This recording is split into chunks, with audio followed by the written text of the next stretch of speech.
मजलिस के रुकन असम्बली कौसर मोहिउद्दीन ने तेलंगाना असम्बली में राशन कार्ड्स का मसला उठाया। उन्होंने वजीर सिविल सप्लाईज से पूछा कि तेलंगाना में कितने किस्म के राशन कार्ड्स हैं। उन्होंने कहा कि 3 माह पहले जो फूड सिक्योरिटी कार्ड्स दिए गए थे, इस सिलसिले में शहर हैदराबाद में हज़ारों दरख्वास्तों को मुस्तरद कर दिया गया है। मुख्तलिफ वजूहात बताकर ठेला बंडी पर कारोबार करने वालों या छोटा मोटा कारोबार करने वालों की दरख्वास्तों को मुस्तरद कर दिया गया है। उन्होंने जोर देते हुए कहा कि 2014 से पहले जो राशन कार्ड्स हुआ करते थे, इसमें बीपीएल कार्ड में आरोग्यश्री की सहूलत थी, ताहम फूड सिक्योरिटी कार्ड में इस तरह की कोई सहूलत दस्तियाब नहीं है। नोई साहब, जनाब मुमताज अहमद खान साहब, कौसर साहब। स्पीकर साहब, मैं आपके ज़रिए मिनिस्टर साहब के पूछना मालूम करना चाहता हूं कि रियासत तेलंगाना के अंदर कितने टाइप के राशन कार्ड्स हैं और साथ ही साथ रियासत तेलंगाना 2014 से लेकर आज की तारीख तक कितने एप्लीकेशंस आए और कितने एप्लीकेशंस को रिजेक्ट किया गया।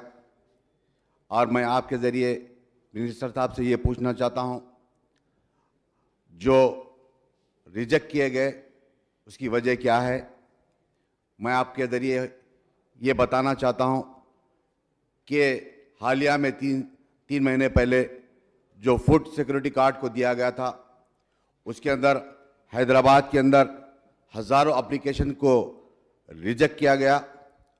हमने मालूम किया तो बताया कि 368 डिग्री के तहत उसको रिजेक्ट किया गया। मैं ये भी बताना चाहता हूँ, कई ऐसे लोग हैं जो सुबह उठकर शाम तक ठेला बंडी मजदूरी करने वालों के पास कोई गाड़ी या कार या टू व्हीलर बताकर उन तमाम एप्लीकेशन को रिजेक्ट किया गया। और मैं आपके ज़रिए ये भी बताना चाहता हूँ, जो हालिया में 2014 से पहले जो राशन कार्ड हुआ करता था, उसके अंदर बीपीएल को, जो गरीब आवाम रहती थी, वाइट राशन कार्ड को, उसके अंदर आरोग्यश्री का इंतज़ाम किया करता था, वो हॉस्पिटल के अंदर इस्तेमाल करते थे।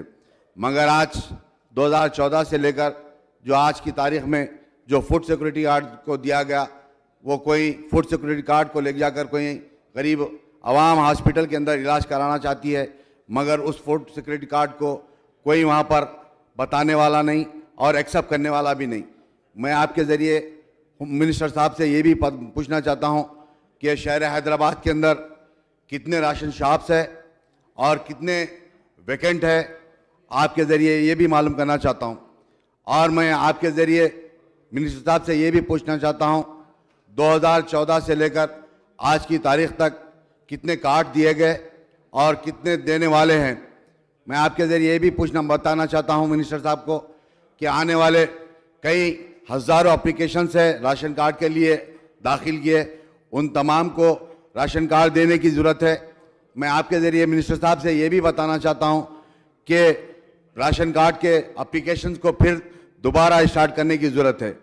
मैं आपके ज़रिए ख़ास तौर से शहर हैदराबाद के अंदर कई ऐसी गरीब आवाम है कि आप देखते होंगे पिछले लॉकडाउन के अंदर कई आवाम राशन कार्ड की दुकान पर जाती है, मगर वहाँ पर राशन हासिल नहीं किया जाता है।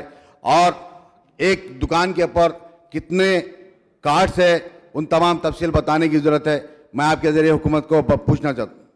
पाशा कादिर साहब, కాద్రి సాబ్ వారు మాట్లాడుతూ రేషన్ కార్డ్స్ మాకు రిజెక్ట్ అయినాయని చెప్పడం జరిగింది అధ్యక్ష. తమరి ద్వారా గౌరవ సభ్యులకు తెలియజేయండి అధ్యక్ష, తెలంగాణ రాష్ట్రం ఏర్పడిన తర్వాత అధ్యక్ష ఈ రోజు కూడా అప్లికేషన్ తీసుకోవడం ఆగలేదు అధ్యక్ష. 2014 తెలంగాణ రాష్ట్రం ఏర్పడిన తర్వాత గౌరవ ముఖ్యమంత్రి గారు ఎవరు కూడా పేదలు కానీ నిరుపేదలు కానీ ఆకలితో అలమటించకూడదు, ఆకలి చావులు ఉండకూడదు అనే ఉద్దేశంతో ఎవరైతే అర్హులైతారో వాళ్ళందరికీ ration card, food security card, ఆహార భద్రతా కార్డు అంటారు, అవి ఇవ్వాలని చెప్పి దాని ద్వారా ఇచ్చే బియ్యం వల్ల వాళ్ళు కడుపు నిండాలని చెప్పి గౌరవ ముఖ్యమంత్రి ఆలోచన అధ్యక్ష. ఒక గొప్ప మనసులో మానవత దుఃఖంతో అధ్యక్ష. అందుకే తెలంగాణ రాష్ట్రం వచ్చిన తర్వాత ప్రతి ఇయర్ అధ్యక్ష 2016లో 94,417 కార్డ్స్ ఇచ్చాం అధ్యక్ష. దానికి గాను 3,30,450 మంది లబ్ధిదారులకు కార్డ్స్ అందజేయడం అధ్యక్ష. 2017లో 36,039 కార్డ్స్ ఇచ్చడం అధ్యక్ష. దాని ద్వారా 1,26,136 మంది లబ్ధిదారులకు కూడా కార్డ్స్ అందజేయడం అధ్యక్ష. 2018లో అంటే అధ్యక్ష ప్రతి ఇయర్ కూడా చూడండి, 2018లో కూడా 1,65,036 కార్డ్స్ ఇచ్చినాం అధ్యక్ష. 5,77,626 మంది లబ్ధిదారులకు కూడా కార్డ్స్ అందజేయడం అధ్యక్ష. అట్లనే 2019లో కూడా అధ్యక్ష 64,471 మంది కార్డ్స్ కూడా ఇచ్చింది అధ్యక్ష. దాని ద్వారా 2,25,649 లబ్ధిదారులకు కార్డు అందించారు అధ్యక్ష. చివరిగా అధ్యక్ష మొన్న గౌరవ ముఖ్యమంత్రి గారు అంటే ప్రతి సంవత్సరం కూడా అప్లికేషన్ తీసుకోవడం జరిగింది, ప్రతి సంవత్సరం కూడా క్లియరేజ్ అధ్యక్షగా. చివరిగా జూన్ 8వ తారీఖు నాటి ప్రభుత్వం జూన్ 8 వరకు ఉన్న మొత్తం కార్డ్స్ సంఖ్య ఎంత ఉన్నదో అన్నిటి క్లియర్ చేయమని చెప్పి గౌరవ ముఖ్యమంత్రి ఒక గొప్ప మనసుతో కార్డ్స్ ఇవ్వడం జరిగింది అధ్యక్ష. చివరిగా 2021లో మొన్న జూన్ 8 వరకు ప్రభుత్వం నిర్ణయం తీసుకున్నది. జూన్ 9లో అన్ని పేపర్లు వచ్చింది అధ్యక్ష. జూన్ 10 వరకు కూడా ఈ వెబ్సైట్ అప్లికేషన్ తీసుకోవడం జరిగింది అధ్యక్ష. ఆ రోజు 2021లో 3,11,025 కార్డ్స్ను ఇవ్వడం జరిగింది అధ్యక్ష. దాని ద్వారా 8,70,885 మంది లబ్ధిదారులు కూడా కార్డ్స్ అధ్యక్ష. ఈ లెక్కన అధ్యక్ష తెలంగాణ రాష్ట్రం వచ్చిన తర్వాత ఆల్మోస్ట్ ఆల్ 90 లక్షల ఇప్పటివరకు 90 లక్షల కార్డ్స్ ఈ రాష్ట్రంలో ఉన్నాయి అధ్యక్ష. దాని ద్వారా 2,81,00,000 మంది అధ్యక్ష. ఆల్మోస్ట్ ఆల్ 2,87,00,000 మంది 60,000 మంది లబ్ధిదారులు ఈ రాష్ట్రంలో 90,45,000 కార్డ్స్ ఇచ్చాం అధ్యక్ష. అధ్యక్ష మన జనాభా సుమారు 3,97,00,000 జనాభా అనుకున్నా అందులో అర్హుల జాబితానే ఈరోజు అర్హుల జాబితా ప్రకారము ఈరోజు సుమారు 2,81,00,000 మందికి కార్డ్స్ ఇవ్వడం జరుగుతుంది. అంటే అధ్యక్ష అనర్హులు ఉండొచ్చు, కానీ ప్రతి అర్హుడు ప్రతి నిరుపేద కూడా ఆకలితో అలబడించకూడదని చెప్పి గౌరవ ముఖ్యమంత్రి గారు గొప్ప మనసుతోటి ఈరోజు ఇవ్వడం జరిగింది అధ్యక్ష. అధ్యక్ష ఇది ఒక ఏ చట్టాలు తయారు చేసినా కేంద్ర ప్రభుత్వం వాళ్ళు మనకు ఒక గైడ్లైన్స్ ఇచ్చిన అధ్యక్ష. తెలంగాణ రాష్ట్రం సెపరేట్ అయినప్పుడు ఈ తెలంగాణ రాష్ట్రంలో 1,91,00,000 మంది కన్నా ఎక్కువ అర్హులు ఉండకూడదు, 41% మంది మాత్రమే ఈ యొక్క రేషన్ కార్డ్స్ ఇవ్వాలి, అంతకన్నా ఎక్కువ ఇవ్వకూడదని చెప్పాడు.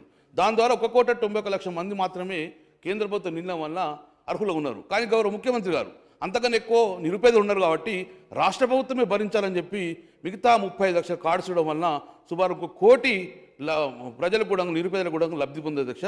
ఇది ఆల్మోస్ట్ ఆల్ 75% ఈ రాష్ట్ర జనాభాలో 75% ప్రజలకు కూడా ఈరోజు తెల్ల రేషన్ కార్డు ఇవ్వడం జరుగుతుంది అధ్యక్ష. గౌరవ కౌశల్ మోదీ ఇంకొక క్వశ్చన్ అడిగింది అధ్యక్ష.